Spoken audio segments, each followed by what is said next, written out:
Russell Kennedy is about to amp up your life to be freed up from anxiety with some really simple, easy strategies and just the knowledge that you may not have applied to be able to free yourself and create that ease, create that peace. So stick around. It's going to be an amazing interview. Before we dive into that, I'm talking to you because you're becoming your greatest possible self. You're plugged in here to this podcast, to this YouTube, to this video, audio, whatever, however you are listening to this. I want to say thank you for being here, and whatever other steps you are taking, if you got morning routines that you're doing, if you're investing in coaching, seminars, events, your own personal, professional growth, keep it up, okay? Keep showing up, keep taking the steps. I'm proud of you.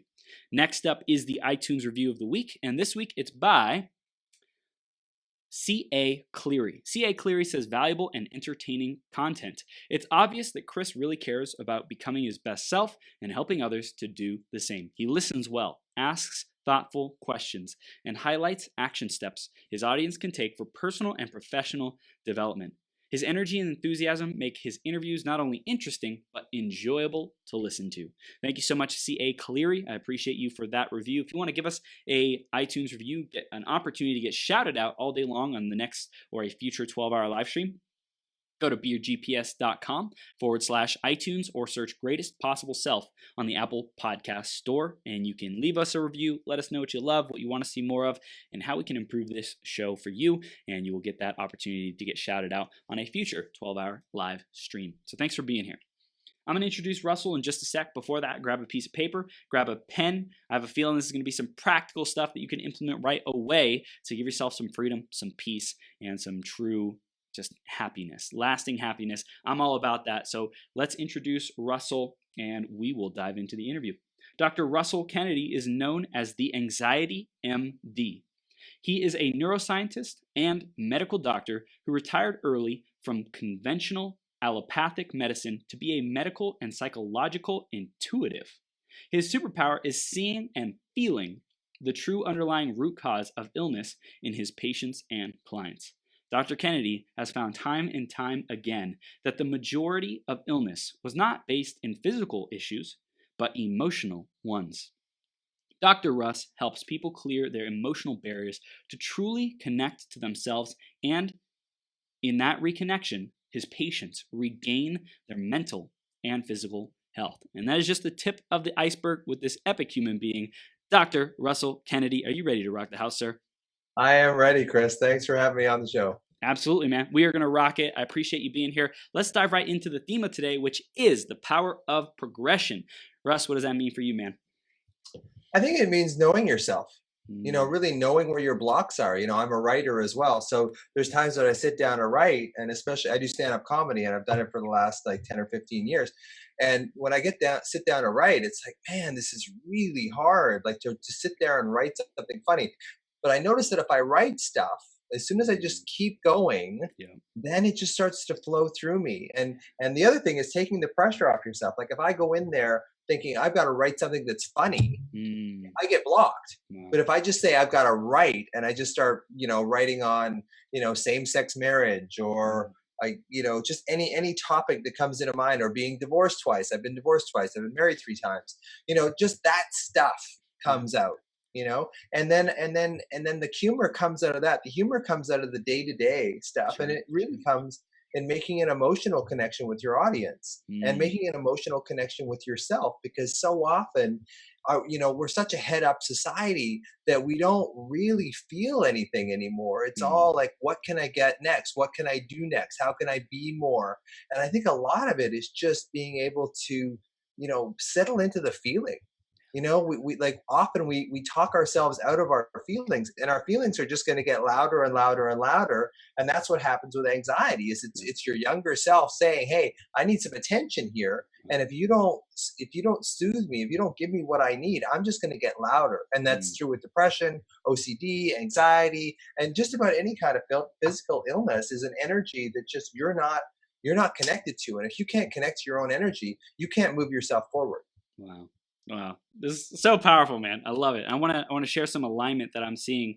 One is my mission is to help people be seen, heard, and loved, right? For you, the guest, and for other guests to get your message out so that people can access those solutions. I love to help people launch their own podcasts, create their own platforms. And what I hear is that inner 6-year-old, that inner child, it just wants validation. That's what we all want. We just all want to be seen, be heard, be loved, and be acknowledged. And so if we're not doing that, then we will create coping mechanisms. It will build up. The tension will build up because we're so much up here trying to live a good life, trying to figure it all out, rather than just like pausing and tuning into this beautiful state of the art, beyond state of the art, device, this vessel that we've been given. And if we do that, then all the answers will come, man.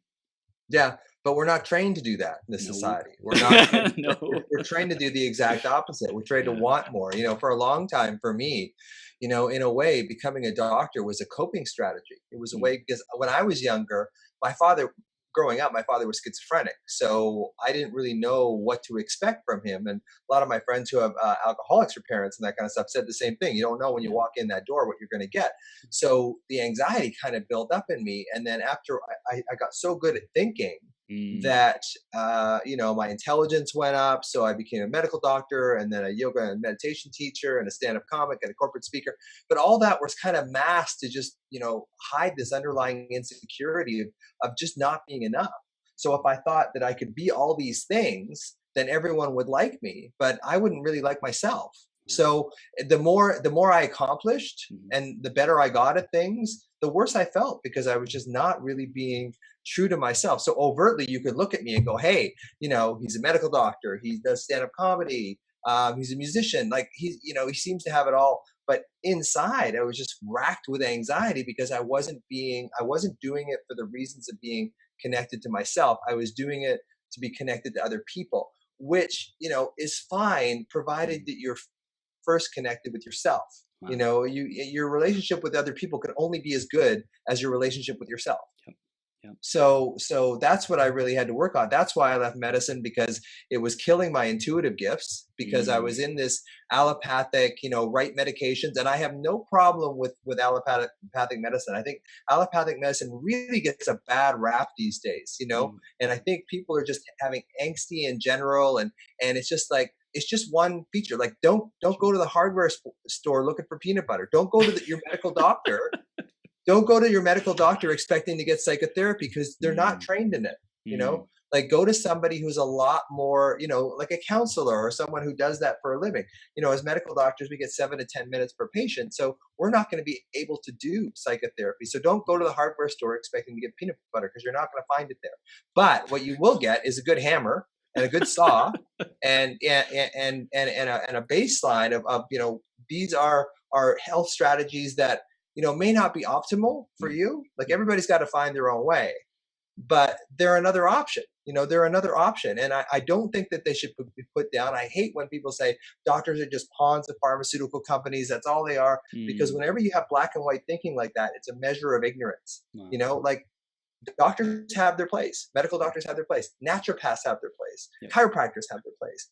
Everyone's got their place. So it's like, don't sort of say, hey, those medical doctors, all they do is write prescriptions. There was plenty of days in the clinic where I would talk people out of medication. And the other thing I want to clear up for people in no uncertain terms, that we don't make money as doctors prescribing medications to people. Like, we don't get some sort of kickback for giving out Zoloft. We don't get something back from the pharmaceutical company. And in my last 5 years of practice, I didn't take a dime from the pharmaceutical companies, like not one thing, because I didn't want to be swayed by them. So I think that just looking at doctors as another wing of potential healing, even though you may not agree with the pharmaceutical model. I don't agree with the pharmaceutical model in a lot of ways, but it has its benefits. It's like, don't just say, oh, all you doctors are the same. And, you're all pawns of the pharmaceutical companies, because we're not. And, a lot of us, and it's, and that's one of the things that really gets me going. I hear it. It's so easy. It's so easy to, because I'm not a huge fan of pharmaceutical model either, but I am a big fan of my fellow doctors. Yeah. And a lot of the times, and I'm going off on a bit of a tangent here, a lot of the times medical doctors aren't as good with patients as, say, naturopaths and Mm, chiropractors, because naturopaths and chiropractors, they have to bring people in off the street. yeah. As medical doctors, we have a different mandate. Like, people just come to us anyway. Yep. And I don't know of anyone, any of my friends or anybody I've talked to, who hasn't had a bad experience with a medical doctor.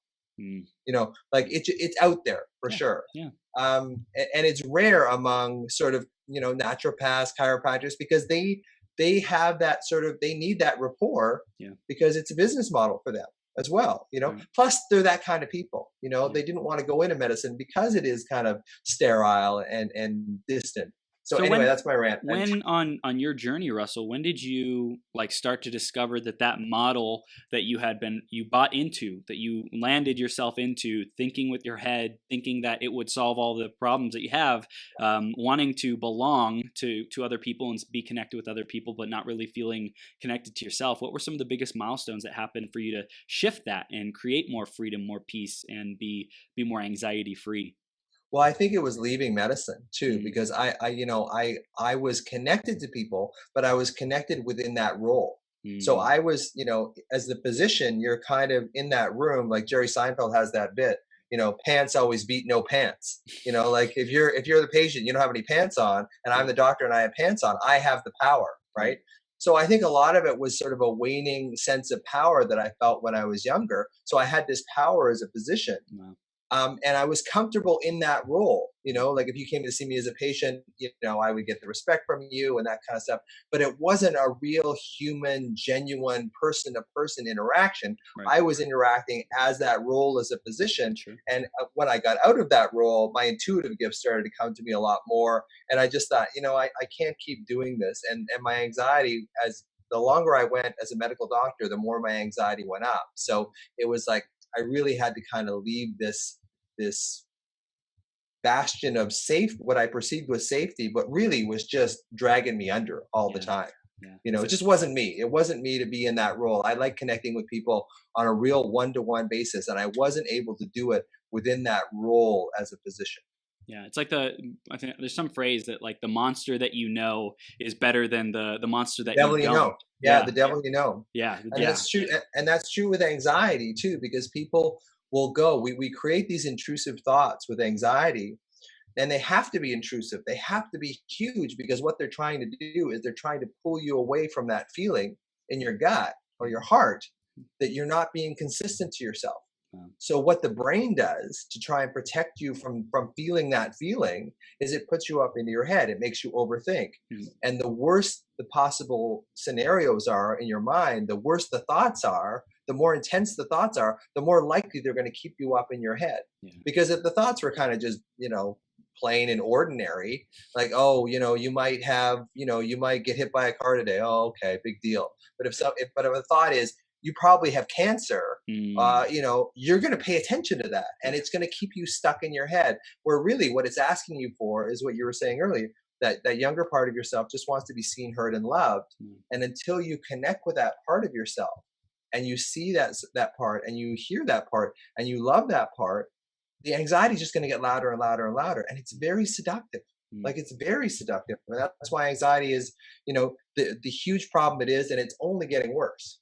So, at what point did you say anxiety is the culprit here that I get to do battle with, or I get to resolve in myself? Well, I've had it for a long time, so that's the thing. And so one of the things was, I was getting frustrated with just talk therapy. I don't have a strong belief that talk therapy alone Mm, is really that helpful in right, anxiety. I right, think that the programs that we run are unconscious and deep, and just talking to them only affects them in a sort of a tangential, superficial kind of way. sure. So you'll feel a little better, but really what you have to do is connect with your body. And that was my big thing, is like, Mm, I really think that we have to connect with our body, and that's where the healing comes from. yeah, Your body will never lie to you. Your brain lies to you all the time, but your body never lies to you. But we're so used to being in this head up society that we give much more credibility to the left brain, analytical, linear, logical, reasoning part of ourselves than we do the feeling part. yeah, And a lot of us are, and it's coming out at Christmas time now with, people are starting to get really frustrated with how commercial Christmas is, because people at their core really want to feel. And we're seeing more and more and more, especially when I look on Facebook, like every single, 5 places on Facebook is someone wanting my money on some level or other. I've got a new product that, polishes your dog or rinses your cat or whatever it is. And it's revolutionary and it's the best. So we get used to looking at each other, in this superficial, transactional kind of way. And as human beings, we're not meant to interact in a transactional kind of way. So that's what happens is we're meant to interact in this sort of person to person. We have this social engagement system in our brain and our body that responds to tone of voice, facial language. I mean, the only place in your body where the muscles are directly affixed to the skin is your face. That's the only place. And that's because we can transmit emotion. We can be, hey, happy or sad or whatever. And we're losing that. And our kids are losing that because basically all they're doing all day is they're on their screens all day and they're not getting that person to person, face to face contact. When I was younger and I was playing road hockey with my friends, if I scored the winning goal, we're tied, it was overtime, I scored the winning goal, I'm really happy. They look at my face, they see that I'm really happy. They read their own body language through me, through this social engagement system of the brain. And that's how it matures. But our kids now aren't maturing the social engagement system in their brain and their body. And what happens is they can't handle trauma because they've never learned how to mature that part of them that actually soothes themselves, that actually allows them to calm down. So, I know I'm going off on a bunch of different tangents here, and you're really good at actually, sort of getting stuff out of people. And I love that about you. So, it is really, it's an emotional life that we live. And you can do all the thinking in the world. And I know a lot of people who have a lot of money who are stuck in their heads who just don't enjoy life. So it really is that personal connection that we have. And I see a lot of people having a hard time giving love to themselves. Like we're in this society now. And then, like I've had so many patients, clients, whatever you want to call them, say, I don't know if I can love myself. Like I really don't. I said, well, you seem to love your dog a lot. So you clearly have the capacity to do that. Your friends clearly seem to love you. Like when they come to you with a problem, you're very kind and generous with your time with them. So clearly you have it in you. So it's not that you can't do it. It's just that you won't do it. You won't give it to yourself. That's a huge issue for people. When we won't give it to ourselves, then we have a huge amount of anxiety and everything just sort of spills over from there. So how do we get started on this journey of, if we're way out in the left field, logical field, quote unquote, and coming back to loving ourselves, connecting with that inner child? How do we do that? Well, I tell people to get into the moment, which is get into sensation, rub your fingers together, put your hand on your chest. I get people, and a guy in the other day, he was 32 now, but when he was 12, his parents divorced. And he said the worst memory of that was I came around the corner and I saw a for sale sign on my lawn. And that was the first indication. I knew my parents weren't getting along, but that was a real indication. And I said, I really remember distinctly the Remax, the realtor's name, even the phone number. Like all this stuff got burned into his brain. And I said, well, you have to go back and you have to talk to that 12-year-old. As the 32-year-old you are now, say, how did you feel when you came around the corner and you saw that there was a for sale sign on your door? And wait and listen and really listen to what he says. And it's a skill talking to your younger self. It really is. A lot of people say, oh, I have a hard time doing it. And I don't blame them because we've been pushing that younger self down for so long. Now that we're allowing them a chance to kind of come up, it's kind of like, they're like, I don't know if this is safe or not. So going in through sensation, answer your original question, putting your hand on your chest, finding that place in your heart. And that's what I said to him. I said, well, when you saw that sign, where did you feel it in your body? And he said, well, I had this sort of sensation in my kind of lower chest. And I said, was it sharp or dull? He said, it was sharp. Was it hot or cold? He said, it was like kind of a burning sensation. And was it like a pressure or was it sort of, he said, yeah, it was a pressure sensation. It was kind of like this crystalline, sharp thing. It's like, put your hand on that area and really take some time and really feel that.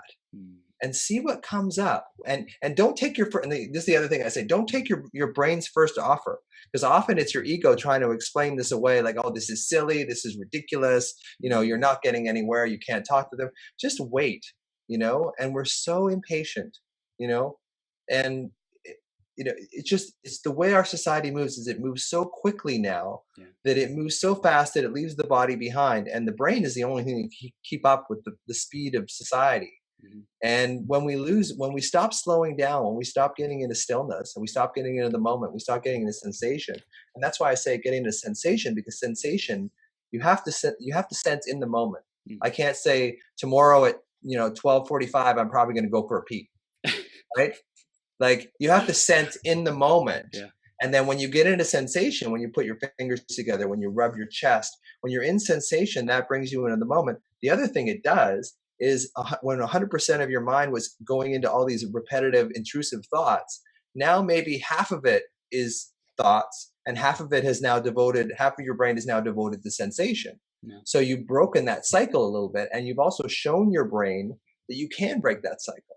But it's just taking more and more time. And here's a really important point. Like, people say, you know what, I want to learn how to meditate. So they sit down for 10 minutes, and their brain's going a million miles an hour. It's really uncomfortable, and they're going to blow their brains out. It's not it, and then you're going to develop this aversion Yep. to meditation. I did it wrong. Yeah, exactly. So it's like, so do, this is what I say, do 2 minutes focusing on your breath, 2 to 3 times a day for 2 to 3 weeks. Wow. So 2 minutes, set your watch, your iPhone, or whatever it is, for 2 minutes, sit there and just focus on your breath. And it's going to go in and out. And people say, oh, I can't keep my thoughts. I'm really terrible at this. It's like, the idea is that your brain will drift.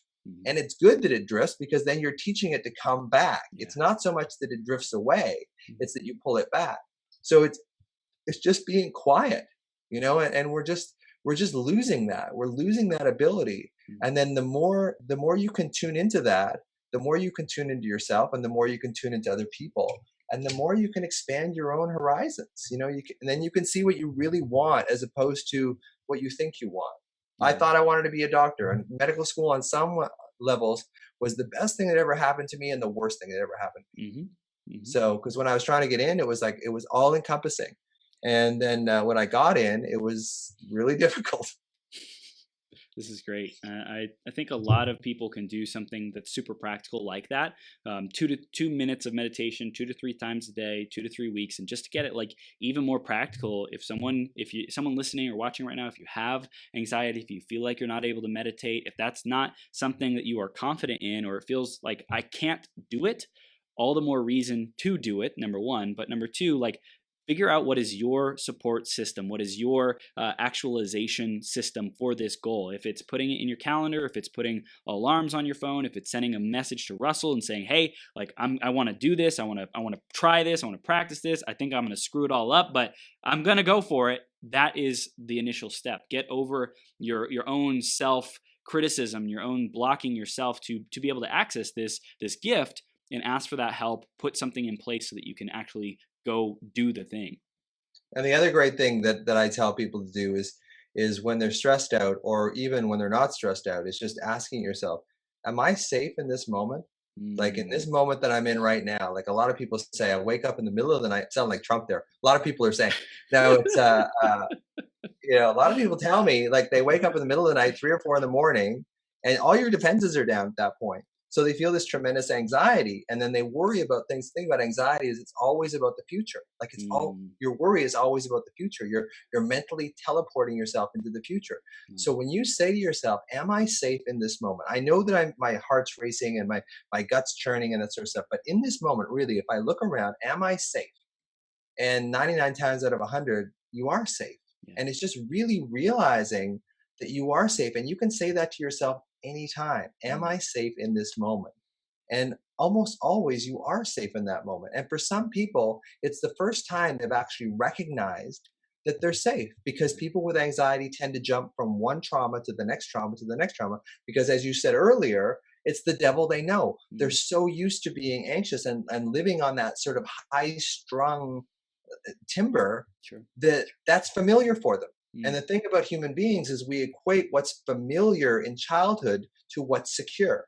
Mm. So if you had a chaotic childhood, a lot of the times you will seek out as an adult chaos to replicate that old familiarity, because there's an unconscious program that familiarity is security. So I get people to just say, am I safe in this moment? Like 5 times, 10 times, 15 times a day. Wow. And then you start learning, hey, you know what? I am safe, Mm. as opposed to this pervasive underlying feeling that I'm not safe, that something could come out and get me at any time, which for a lot of people with childhood trauma, that's what the reality was. Yeah. That someone could, they could come home and their father could be like psychotically depressed, or their mother could be completely drunk. Like that was the reality. So we replaced we what Freud called it the repetition compulsion. Mm. We put ourselves back into that same mindset because we perceive that when it was familiar as a child, so it must be okay. And it's Mm. the opposite. So when you say, am I safe in this moment? You really draw attention to the fact that you are safe. And for some people, that's the first time they've ever done it. Mm. So I want to, for everyone who's listening or watching right now, take a second to answer that question. We'll give you a space of silence, about 5 seconds. Are you safe in this moment?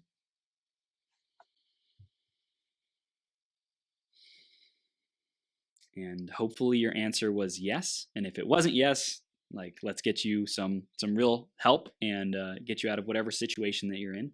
But most of the time it's going to be yes. And let's keep building upon that yes. And Russell, one of the things that I really love is talking about more of the science aspect of it and just kind of like what's going on in our body when this is happening, so that people can just know, hey, what in my biology, why does this keep happening? And so something I've learned is that our body wants to continue to perpetuate something that it already knows. Like the chemicals it releases in the body like are saying, hey, I know stress, I know anxiety, so I'm going to keep releasing these chemicals to be able to like maintain that, because that's what I know. Can you tell us a little bit about that, or what we need to know around that? Yeah, I mean, it really comes down to, and this is my theory of anxiety at all. I don't believe that anxiety is mind based as much as it is body based, Hmm. right? So I believe what happens to a lot of us when we're younger is we have vulnerability or trauma that's too much for us to bear, and it could, I was just born sensitive. Mm-hmm. Like there's some kids that I've seen that took a tremendous amount of trauma, like a parent died or there was a huge divorce and all that kind of stuff, and they seem to do okay. And there's other people, kids that I saw in my practice where their pet died and they completely went into anxiety right through their teenage years, eating disorders, the whole bit. Yeah. So it depends on what level of sensitivity that you have Mm-hmm. initially. But what I believe is that we can only handle so much trauma as a child, and mentally we can integrate and only so much. And then when there's too much trauma, that it's almost like a cup and it overflows, and that overflow flows into the body, Mm-hmm. and then it resonates from that point of the body until you actually deal with it. Mm-hmm. So I believe that a lot of what anxiety really is this focus of alarm in the body, which is kind of like what most people call fight or flight. Mm-hmm. So your autonomic nervous system has the parasympathetic, which is rest and digest, and the sympathetic, which is fight or flight. But what happens to us in children, if we have a lot of uncertainty in childhood, is that sympathetic fight or flight doesn't flow back into rest and digest again. It stays in fight or flight, and it stays vigilant, and that stays in our body. And this is the same with combat veterans when they come back from Afghanistan and Iraq. When they're used to, they could be killed at any moment. Their body takes that on. When they come back home, consciously they know that they're okay. They're not going to be killed, but their body is still running that old program. And your mind is a compulsive meaning making make sense machine. So it constantly reads your body. So if there's this alarm stored in your body, your mind has to make sense of that. So it will look around, and if you don't see anything that's causing that's causing you alarm, or that is threatening you, your mind has to make something up to be consistent with the feeling in your body. And that's where worry comes from. So we get this feeling in our body that's housed there, and then we just constantly worry because it seems to make sense of this feeling. And I'll give you an example. So if you're at the edge of a cliff, right? your body's going to go into this sense of alarm. Sure. And there is this kind of consistency with that. Like I'm at the edge of a cliff, so my body is like feeling like this is not very safe for me. Mm-hmm. But what if you're just, walking your dog or you're sitting on the bus and you have that same feeling that you're standing at the edge of a cliff? Because that's what these combat veterans have. Yeah. So you have to make sense of that. So when you're standing at the edge of the cliff, what makes sense is that you're standing at the edge of a damn cliff. Right. So of course your body's going to feel like that. But if I'm sitting on the bus or I'm sitting at home watching TV or, on Facebook or whatever, and I have that same feeling, what's my mind going to do with that? Whatever's it's got to make sense of it. The closest thing that it can worry about. But what it does is we all have our greatest hits of what we're worried about from our childhoods or whatever. So what happens is typically when we feel that thing in our body, we'll go back to our greatest hits. What's your greatest fear? Like becoming sick or losing a parent or whatever. You'll come back to a version of that.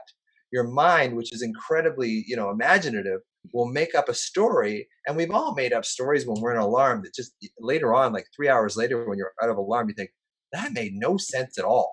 Like that really made no sense at all. Or we react with our partner, we blow up because I remember once my wife, because I have 2 stepsons, and she made 2 sets of mashed potatoes. One of them was taken out of the fridge and just heated up, and one of them was made fresh. And she gave the fresh ones to the kids, the boys, and she gave me the old ones, which tasted just the same.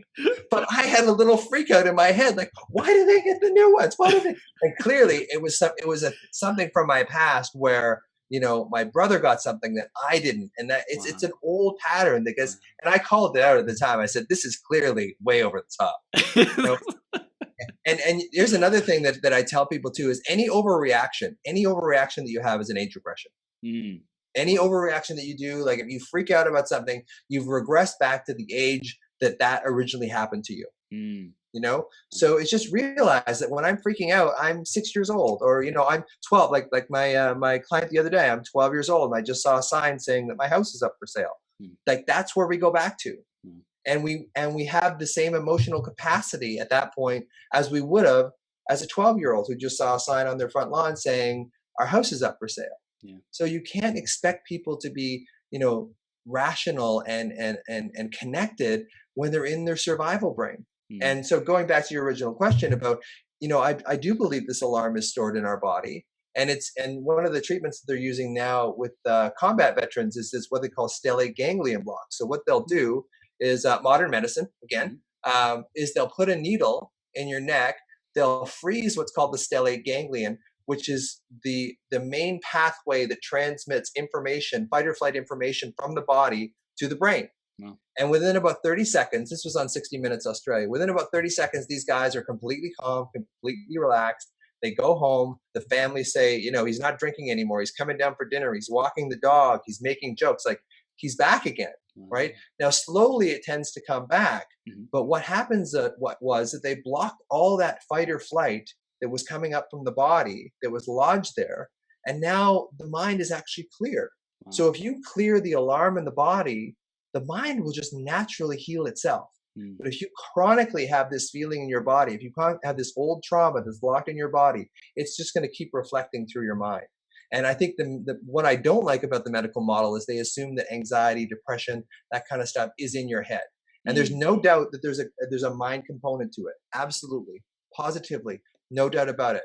But the source of it, the ultimate source of it, I believe is lodged in the body. If you deal with the body, then the mind gets better. If you deal with the mind, you get a little better, but there's no long lasting thing. And that's what most of the data suggests from talk therapy is it's helpful initially, but over the course of a year, people tend to go back to the same point of anxiety or they're worse. So I know I'm talking a lot. I should let you say great. something. No, it's great. I love it. You're pouring out wisdom, man. I appreciate it. And I love the example you used of if we are able to cut off that fight or flight response, then like when we do that, we go back to normal. We go back to being a great human being, fun, making jokes. I think that's super important to be aware of is when we focus on this one point of differentiation, everything changes. So being able to access the body and free ourselves of that fight or flight response that has been stored is really, that's like the holy grail for a lot of people's traumas, suffering, continued emotional outbursts, which I think it can even seem logical for a lot of people. Well, he deserved it. Well, he was doing this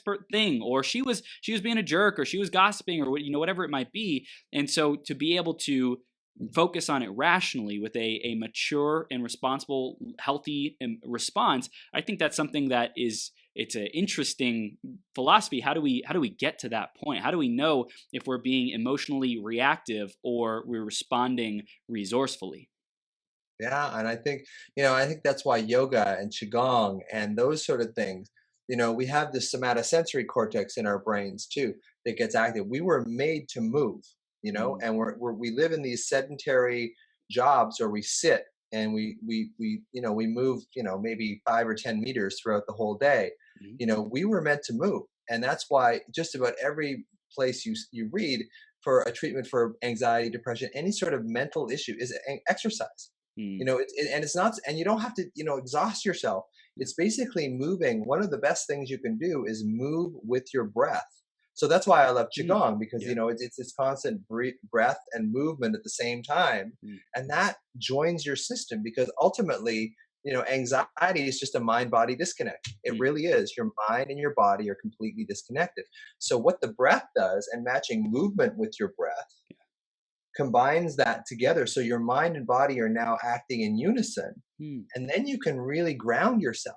mm, Because if your mind and body are split, how are you expected to be connected? How are you expected to have a sense of humor or whatever? Your body perceives that it's in a fight for its life. mm. And So if you're being chased by a lion, you're not going to sit there and go, I'd like to do an algebra problem now, please. It doesn't work that way. You can't be connected when your body feels it's in a fight for its life. It's very difficult. And I see that with a lot of people who have anxious partners. mm, I said, like, sometimes I just lose them. I feel like they don't love me anymore or whatever, because they've lost that ability to be connected, because they've moved into survival brain.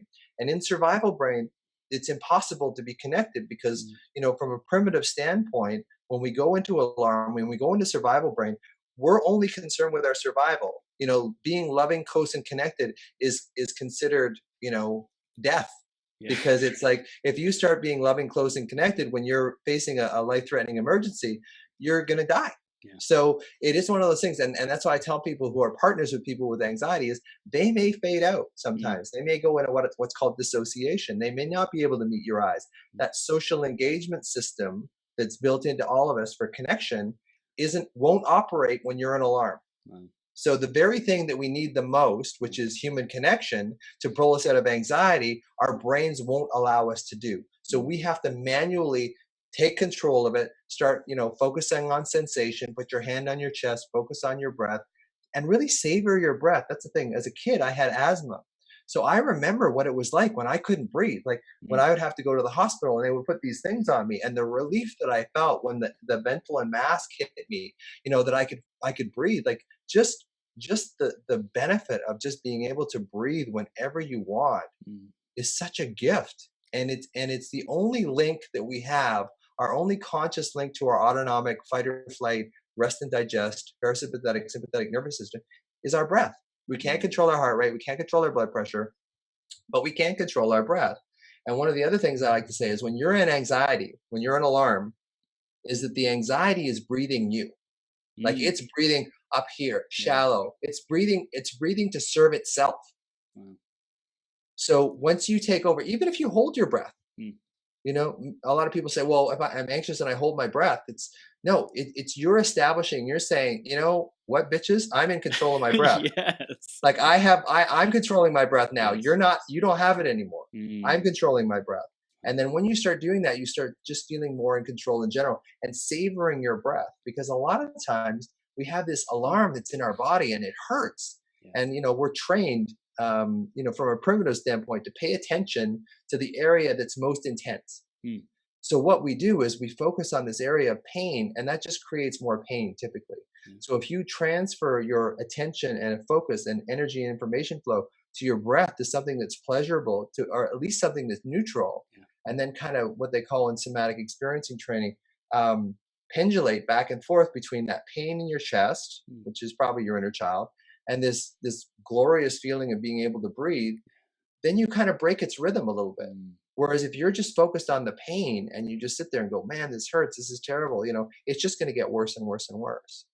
So I want to ask real quick with the breath. When we're breathing, what is happening with energy, with our cells, with our biology, with our body? Like, because certain traumas are stored in certain places. So how does breath and movement like release that stuck energy? What is going on in there? What do we need to know about Great question.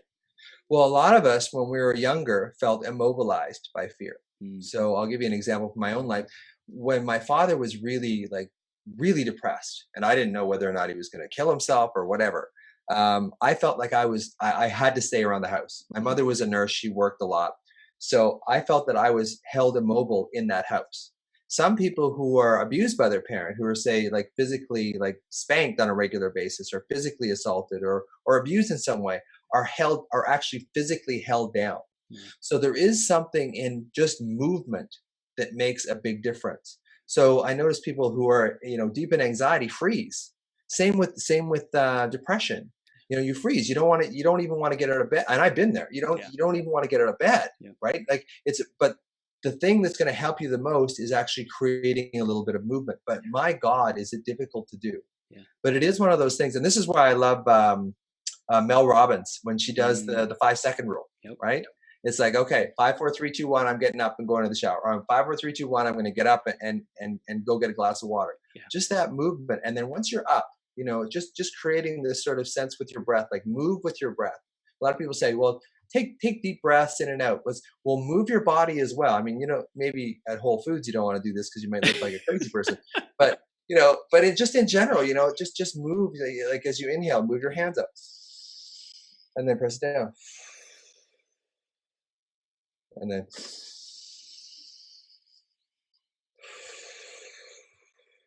one more.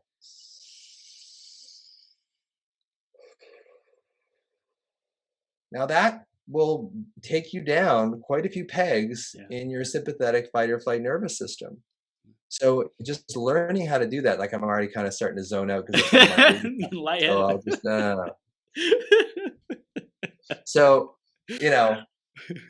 so it's really important to incorporate movement, and dance is really great. Music is really great. I mean, we're all energy. So it's vibration, like put on songs that you like. Like, why don't you? But the reason why is our egos are really powerful. Our egos, like what you said earlier on, is like the devil we know, right? So if we are familiar with a sense of discomfort, we'll go back to that familiarity because we know it. But it doesn't allow us to grow. And your theme is, how do I grow? Well, you move. You move. You physically move. You match your breath with your movement, and then you just keep moving. And that makes a huge difference. It really does make a huge difference when you allow yourself to move and you really relish and you really feel your body. You get out of that head. Your head it's amazing the stuff that we've come up with in our minds, but we just use our minds far too much. The other thing that I look at sometimes is our children. It used to be in the 1980s, the frame rates on cartoons would change every 7 to 8 seconds. So you would see a scene for about 7 or 8 seconds, and then it would change to the next scene. The coyote would go off and do something else. Now, if you look at cartoons, the frame rates change in every less than 2 seconds. Wow. So we're teaching our kids to think really, really, really, really, really fast, which keeps us off balance. Which in a consumer-driven society, when we're off balance, we tend to buy more shit. Stuff. That makes sense. Now that I'm not a doctor anymore, I can swear. So it is one of those things, and the more off balance we are, the better it almost is to be controlled. So the more in control you are of your own body, and the more in control you're in your mind. So my main message is, go at it from your body first. There's nothing wrong with talk therapy. I think talk therapy is brilliant. I'm not against talk therapy. People have said that to me. Like, are you against? It's like, no, but what I am against is talk therapy alone. And I used to have this joke that I used to do on stage, which is, say you have a leak in your house and a plumber comes by every week and he charges you $200 and the leak gets a little bit better. 5 years later, that leak is just a little bit better. Will you keep paying that guy? You No. know, it's the same thing with like with talk therapy counseling. Like Yeah. if you go to a counselor and you've been to that counselor for 5 years and you're not a whole lot better, Mm. maybe it's time to start introducing a different type of therapy. Yeah. And the counselors are getting better at really starting to introduce the body. Like my wife Yeah. is a somatic trauma therapist, and she's just finished her somatic experiencing training. So all of it, mostly all of her work, is going in through the body. Like, think about when your mother died, and where do you feel that in your body, and how does it manifest in your body? Yeah. Because chances are that's the energy that you have to heal. Your thoughts around it are secondary, just like with the stellate ganglion blocks. Your thoughts are secondary. The primary problem is dealing with the body and getting your body regulated first. Because then it's so much easier to work with the mind. In the stellate ganglion blocks, what they do with the combat vets is it makes therapy so much more effective when they're not fighting a fire, trying to talk about the combat situation, and be able to rationally look at it. If your body's in alarm, and this is the other thing that I say, it's like, if you're in anxiety, it's like your house is on fire. Mm. So if your house is on fire, you're not going to solve it with more thinking. You're not going to put the fire out from inside the house. Nope. You got to get outside the house into your body, and then look back at the house and go, okay, now I'll put the fire out, and then I'll start thinking. And so many modalities try and get you to think, like when I was saying earlier, they try and get you to think and reason and be rational when you're in alarm, when you're in survival brain. So you don't have you lose blood flow to the parts of your brain that are actually going to absorb this information. So you're trying to teach somebody, calculus when they don't even understand algebra, which is a bad analogy. Actually, I should come up with a better one than that. But it is one of those things that if you don't have the brain real estate in your brain to handle these or take in these suggestions, you're certainly not going to be able to do it when you're stressed. Yeah. So it's calming the body first, finding out where it is in the body, dealing with that, and then kind of going back. And once your body's regulated, then dealing with the thoughts of the mind. Yeah, and to progress, the theme of today, to be able to progress, we get to feel like we are empowered. We have our ability to succeed at whatever it is that we want to go. We believe in ourselves. We have self efficacy, I believe is the term. Like we believe that we are effective at whatever we're going for.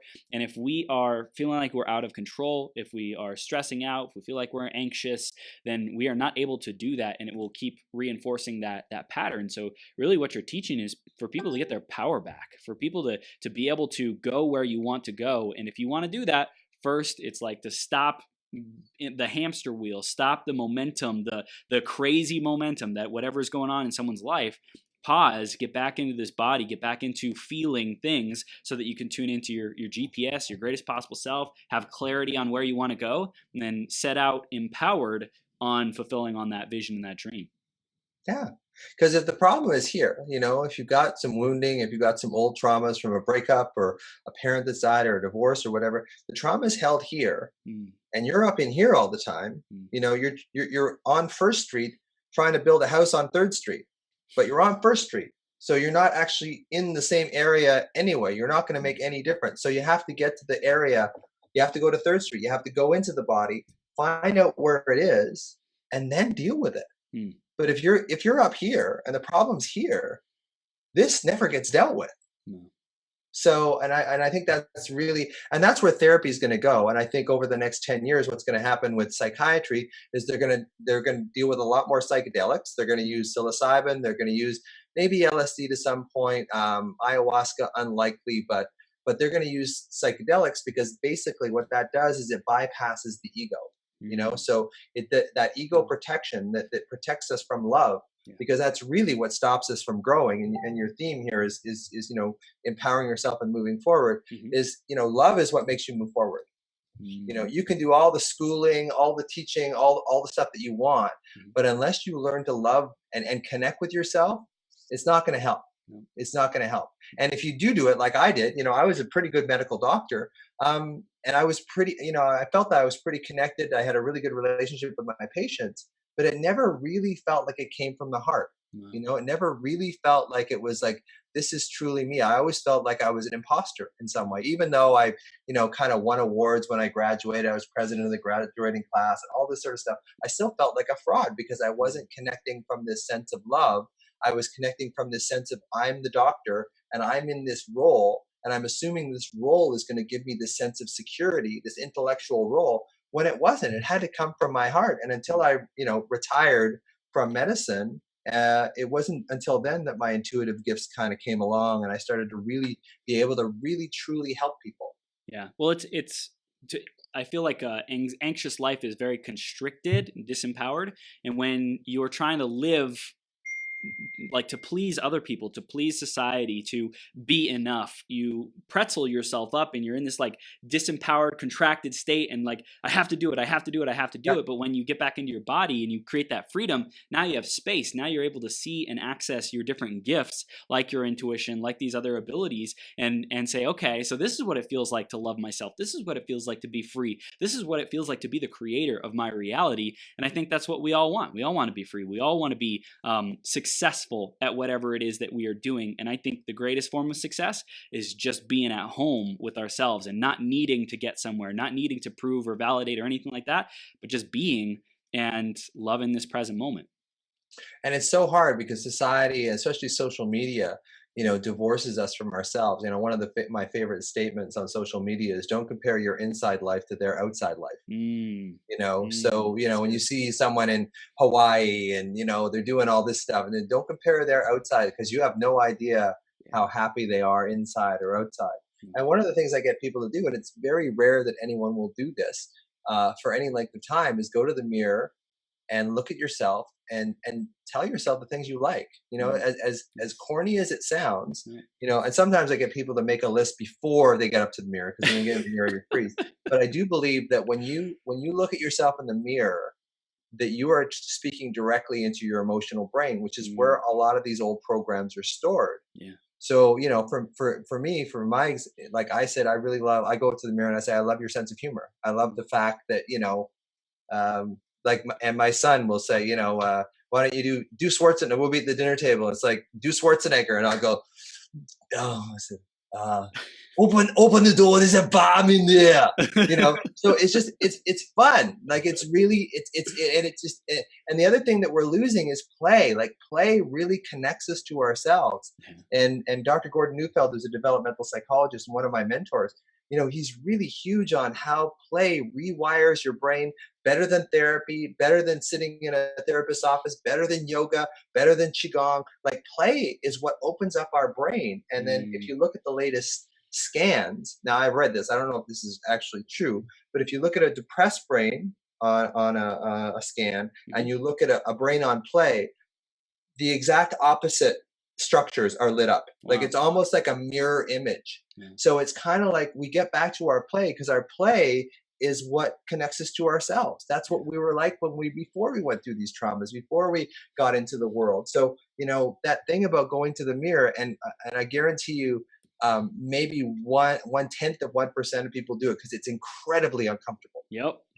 Incredibly uncomfortable to go in the mirror. And just I do it when I'm brushing my teeth, Like, I like the fact that, I got my stepsons about 6 years ago, like when I married Cynthia. He's 21 now, and then the other one's 15 now. Yeah. So, I'm really grateful for those guys. So it's a matter of, because I had a daughter, like I have a daughter, and then I have one grandchild and another grandchild coming next month. Wow. So I'm really grateful for the experience of actually being able to raise a boy. Because he played basketball, we play guitar together every night. Like, it's really a true gift that I have with him. And I really relish that too. And I think that we don't relish the good so much. We're always trying to get somewhere, and I think, and this gets said all the time. It's like, you're already there. And it's like, yeah, all right, whatever. And I want to swear, because it is frustrating when you hear that. Everything you need to know is already inside of you. It's like, yeah. I sounded like Dr. Evil there. Everything you know is already inside of you. But it is really, it is that making that connection with yourself is really, like, that's your life's work. It really is. And a lot of us, like, I'm in my 50s now, like, a lot of us, don't figure this out. So if I had any message for people, it's like, slow down, Mm, take some stillness, get to know your body, and get to it, really focus on accepting and loving yourself. mm, And if you can't love yourself, go back to a time in your life that was really stressful. If you were being bullied or your parents were going through a divorce, and actually talk to that part of you that went through that and said, it must have been really hard for you to see that for sale sign. It must have been really hard for you when the other kids were bullying you. It must have been really hard for you, because that's a way, rather than sort of sitting in front of a mirror, Stuart Smalley, like, you're wonderful, everyone loves you, and gall darn it, that kind of thing. Really connect with that part of you through a trauma, yeah. because it is a way of connecting. And not a lot of people talk about this. A lot of people say, well, talk to your inner child. It took me probably 3 years to really develop a relationship with that part of me, Yeah. to be able to have a conversation. And I still have a hard time. Yeah. So it is one of those things where it's not like, okay, I'm just going to talk to my inner child today, but making that compassionate connection with a trauma that you went through Yeah. when you were younger, and saying to yourself, that must have been so hard when those kids were teasing you every day and you had Yeah. to go back to school every day, and listen, Yeah. and just listen. And also the trust, right? That Yeah, little 6-year-old or whatever age, they probably don't trust the older you, because they don't. we've been doing things that have denied them, that have cut them off, that have shunned them, that have shamed them, that have like just totally given them the cold shoulder and disconnected ourselves from them. So there's a lack of trust from that being, from that presence, from that aspect of ourselves. And so to just say, hey, I'm here to grow the relationship, and start with that intention, saying, I've treated you like shit. I'm sorry. I'm Yeah. sorry I wasn't there for you. I'm sorry. And just like be honest about our relationship with these aspects of ourselves. And I think that vulnerability, that transparency and authenticity, because I mean, nobody else has to know this, but if you can go in there and be real with yourself, that's the first step, in my opinion, to starting to love yourself, or at least starting to like yourself again, building that relationship. And that's a fantastic point. It really is, because a lot of times we have pushed that thing down. When you're Mm, saying being seen, heard, and loved, if you don't feel it, but also realize that the reason why you became separate from yourself was due to some sort of trauma.